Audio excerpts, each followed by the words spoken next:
치앙마이 우꾸막교사 아침 경건회 49번째 시간입니다. 본문 말씀은 디모데전서 5장 1절에서 8절입니다. 늙은이를 꾸짖지 말고 권하되 아버지에게 하듯하며 젊은이에게는 형제에게 하듯하고 늙은 여자에게는 어머니에게 하듯하며 젊은 여자에게는 온전히 깨끗함으로 자매에게 하듯하라. 참 과부인 과부를 존대하라. 만일 어떤 과부에게 자녀나 손자들이 있거든 그들로 먼저 자기 집에서 효를 행하여 부모에게 보답하기를 배우게 하라. 이것이 하나님 앞에 받으실 만한 것이니라. 참 과부로서 외로운 자는 하나님께 소망을 두어 주야로 항상 간구와 기도를 하거니와 향락을 좋아하는 자는 살았으나 죽었느니라. 내가 또한 이것을 명하여 그들로 책망받을 것이 없게 하라. 누구든지 자기 친족, 특히 자기 가족을 돌보지 아니하면 믿음을 배반한 자요 불신자보다 더 악한 자니라. 김선욱 청년의 묵상입니다. 오늘 말씀을 보며 이웃사랑을 말씀하시는 것 같다.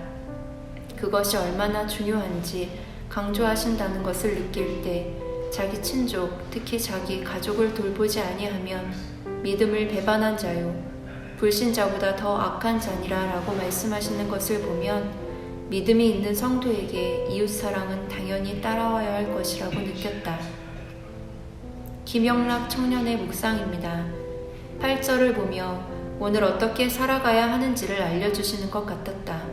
자기 친족, 특히 자기 가족을 오늘 상황에 빗대어 보면 페인트팀일 수도 있고 반과학교 학생들과 선생님들을 조금 더 돌본다는 것이 같이 잘 대하고 더 존중하고 그들을 조금 더 사랑하고 조금 더 보살피는 여러 의미로 느껴졌다. 하나님께서 주시는 마음을 더 가져야겠다라는 생각이 들었다. 정진리교사의 묵상입니다. 1절, 2절에 늙은이들과 젊은이들에게 가족과 같이 대하라는 존대하라는 말 같았다. 이 말씀을 보면서 학교 사람들이 생각났다. 학교에서 늙은 선생님들과 젊은 아이들까지 모든 사람들을 가족과 같이 대하라는 말씀 같았다.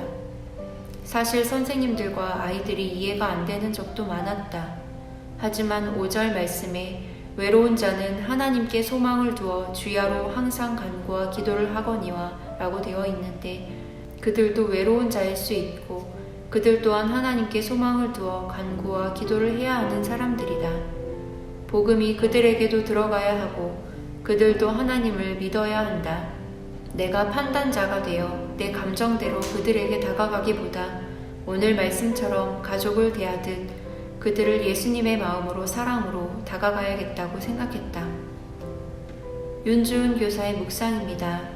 5절에 아무 의지할 곳 없이 홀로 사는 과부의 모습이 지금 이곳에 있는 우리의 모습과 같다고 생각했다.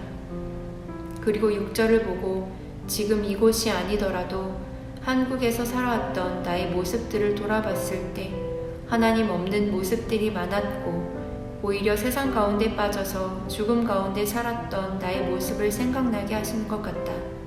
그러나 과부와 세상 가운데 빠져 살던 우리를 하나님께 소망을 두어 주야로 항상 간구와 기도를 하거니와 라는 말씀을 보니 그런 모습들 가운데 있는 우리에게도 하나님께 소망을 둘 수 있게 하나님께서 은혜를 주셨다는 생각을 했다.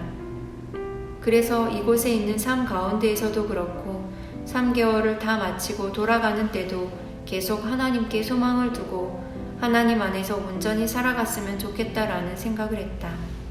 정춘기 장로의 묵상입니다.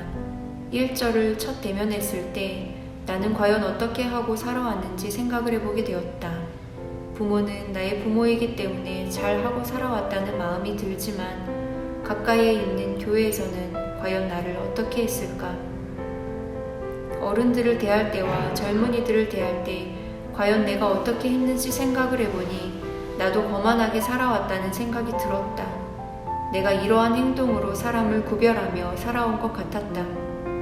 내가 무시하며 대하지는 않았는지 조심해야겠고 형제를 대하듯이 해야겠구나 라는 생각이 들었다. 또 이 자리에 5명이 있는데 5명이 한결같이 하나님 안에서 한 형제인데 그 형제를 하나로 보고 한 한 사람 한 사람을 평가하지 말고 동등하게 보며 가야겠다라는 생각이 들었다. 치앙마이 우꾸막 교사 아침 경건회였습니다.